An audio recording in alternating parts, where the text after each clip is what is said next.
ভাই মনে নাই মেয়ে ভাই আমি তো বলছি যে খেয়াল নাই ভাই ভাবছি দিছি পরে কই ওই আজকে না লোন দিছি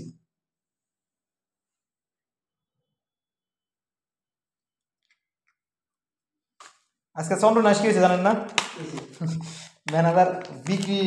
ভুয়া তথ্য দিয়েছিল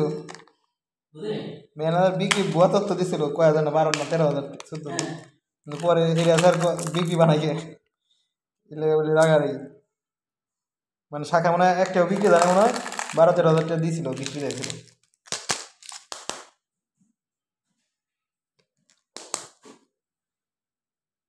সব শাখা থেকে অন্য শাখাই নাকি নিম্নগামী নাকি ভাই আনোয়ার শাখা ইতে চন্দ্রনাশ